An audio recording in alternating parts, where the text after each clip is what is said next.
नमस्कार, मैं शालिनी और आप देख रहे हैं आंचलिक खबर। आइए बढ़ते हैं आज की बड़ी खबर की ओर। शामली में मामूली विवाद ने लिया हिंसक रूप। दबंगों ने परिवार पर किया जानलेवा हमला। भैंस बांधने को लेकर झगड़ा, लाठी डंडों से हमला, 2 लोग गंभीर रूप से घायल। गांव में दहशत का माहौल, पुलिस जांच में जुटी। आरोपियों की गिरफ्तारी की मांग, पीड़ित परिवार ने मांगा न्याय। क्या जल्द होगी हमलावरों पर कड़ी कार्रवाई? शामली जिले के केराना कोतवाली क्षेत्र के गांव मुकुंदपुर में मंगलवार को एक छोटे से विवाद ने हिंसक रूप ले लिया। रास्ते पर भैंस बांधने को लेकर उपजा तनाव खूनी संघर्ष में बदल गया। इस झगड़े में लाठी डंडों और धारदार हथियारों से लैस दबंगों ने एक परिवार पर जानलेवा हमला कर दिया, जिसमें 2 लोग गंभीर रूप से घायल हो गए। घटना की सूचना मिलते ही पुलिस मौके पर पहुंची और घायलों को अस्पताल में भर्ती कराया गया। ये घटना न केवल कानून व्यवस्था पर सवाल खड़े करती है, बल्कि ये भी दिखाती है कि किस प्रकार छोटे छोटे विवाद आपसी रंजिश का कारण बनकर हिंसा में बदल जाते हैं। इस झगड़े ने पूरे गांव को दहशत में डाल दिया है और लोग इसे लेकर चिंता में हैं। गांव मुकुंदपुर निवासी दिलशाद ने कोतवाली पुलिस को दी तहरीर में बताया कि गांव के ही इरफान और अफसर प्रतिदिन उसके मकान के पास सड़क पर अपनी भैंसों को बांध देते थे। इस कारण हर समय वहां गोबर और गंदगी जमा रहती थी, जिससे आम लोगों को परेशानी होती थी। दिलशाद के अनुसार उसने कई बार इरफान और अरशद को इस बारे में समझाया, लेकिन वे मानने को तैयार नहीं थे। कई बार टोकने के बावजूद वे अपनी भैंसों को वही बांधते रहे, जिससे न केवल बदबू और गंदगी फैलती थी, बल्कि वहां से आने जाने वाले लोगों को भी परेशानी होती थी।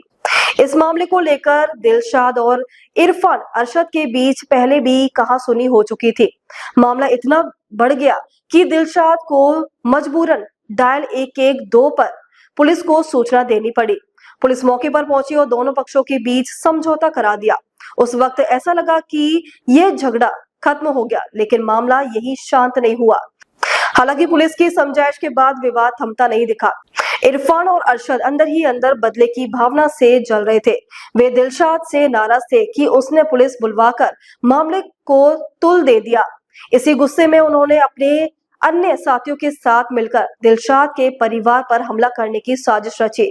मंगलवार दोपहर करीब 2 बजे जब दिलशाद अपने परिवार के लोगों के साथ घर में मौजूद था, तभी अचानक इरफान, अफसर, नवाब, इमरान, सोहाना और शकीला हाथों में लाठी डंडे और धारदार हथियार लेकर उसके घर में घुस गए।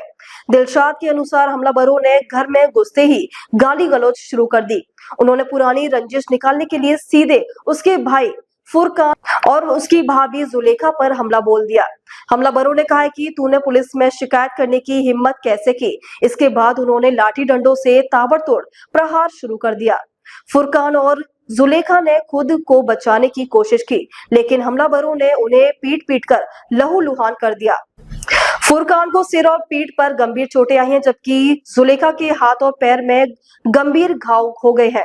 इस दौरान घर से निकल रही चीख पुकार सुनकर आसपास के ग्रामीण मौके पर पहुंचे। जब गांव वालों ने देखा कि फुरकान और जुलेखा को बेरहमी से पीटा जा रहा है, तो उन्होंने बीच बचाव किया।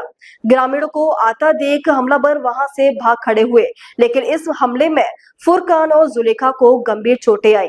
घटना के बाद दिलशाद ने तुरंत डायल 112 पर पुलिस को तुरंत सूचना दी। पुलिस टीम तुरंत मौके पर पहुंची और घायलों को लेकर सरकारी अस्पताल केराना पहुंची। डॉक्टरों ने जांच के बाद बताया कि दोनों की हालत गंभीर है, इसलिए उन्हें जिला अस्पताल रेफर कर दिया गया।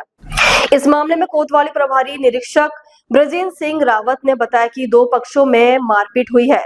घायलों का मेडिकल कराया जा रहा है। अभी तक किसी भी पक्ष की ओर से कोई तहरीर प्राप्त नहीं हुई है, लेकिन मामले की जांच जारी है। पुलिस अधिकारियों ने यह भी कहा कि यदि पीड़ित पक्ष तहरीर देता है तो हमलावरों के खिलाफ कड़ी कानूनी कार्रवाई की जाएगी। घटना के बाद से गांव में तनाव का माहौल बना हुआ है। पीड़ित परिवार दहशत में है, क्योंकि हमलावर अभी खुलेआम घूम रहे हैं। ग्रामीणों का कहना है कि यदि पुलिस ने जल्द से जल्द आरोपियों को गिरफ्तार नहीं किया तो ये मामला और ज्यादा बिगड़ सकता है। इस घटना से साफ हो गया है कि एक मामूली सा विवाद भी किसी तरह से हिंसक संघर्ष में तब्दील हो सकता है। छोटे विवाद का बढ़कर जानलेवा हमला बन जाना, पहले समझौता होने के बावजूद पुरानी रंजिश खत्म ना होना, गांव में दबंगई का माहौल बन जाना और हमलावरों की गिरफ्तारी ना होने से पीड़ित परिवार में डर का माहौल बना हुआ है। परिवार पेच पुलिस की जांच पूरी होने के बाद आरोपियों की गिरफ्तारी की संभावना है। यदि दिलशाद तहरीर देता है तो इरफान अफसर, नवाब, इमरान, सुहाना और शकीला के खिलाफ गंभीर धाराओं में केस दर्ज किया जा सकता है। इस मामले में 307 यानी हत्या का प्रयास, 147 यानी गैरकानूनी रूप से भीड़ बनाना, 323 यानी मारपीट कर चोट पहुंचाना और 504 यानी जानबूझकर अपमान करना जैसी धाराएं लग सकती हैं। यदि आरोपियों की गिरफ्तारी नहीं हुई तो गांव में तनाव और भी बढ़ सकता है। ये घटना ने ये दिखाया है कि गांव में छोटी छोटी बातों को लेकर कैसे झगड़े बड़े संघर्ष में बदल सकते हैं। एक छोटे से विवाद से कैसे हिंसा भड़क सकती है। पुलिस की मौजूदगी के बावजूद भी अपराधियों का हौसला बुलंद रहना और दबंगों की मानसिकता और कानून व्यवस्था पर सवाल खड़े होना, ये सब सोचने पर मजबूर करता है। फिलहाल पुलिस इस मामले में गहरी जांच कर रही है, लेकिन सवाल ये उठता है कि क्या पीड़ित परिवार को न्याय मिलेगा? क्या पुलिस आरोपियों को जल्द गिरफ्तार कर सकेगी? शामली उत्तर प्रदेश से दीपक कुमार की रिपोर्ट। देखते रहिए आपका अपना चैनल आंचलिक खबरें, अपनों की खबर आप तक। क्या नाम है आपका? फुरकान है जी। कहाँ से है आप? मुकंदपुर। क्या मामला? अभी अस्पताल में आई, चोट लग रही है आपको? जी वहाँ दबंग किस्म का आदमी है जी, इरफान जमालुद्दीन का। बदमाशी दिखावा, बैरक का डंगर बंद है जी मेरे, जो हम रोका है तो हमने घरों में पिटाना हुआ है जी। वहाँ घर पर मेरा भाई था छोटे वाला और मैं था, और मैं थी जी 4-5 लोग हथियार ले गए धार और हम वहाँ घर में गिर के पिटते जी। यह बाबा जी मेरी, इसका सिर पाड़ रखा और मेरा हाथ तोड़ रखा है। क्या नाम है इनका? जूले कहाँ है जी। अच्छा, कब आपने शिकायत की पुलिस को? हाँ जी कर दी। क्या चाहते हैं आप? हम कार्रवाई चाहते हैं।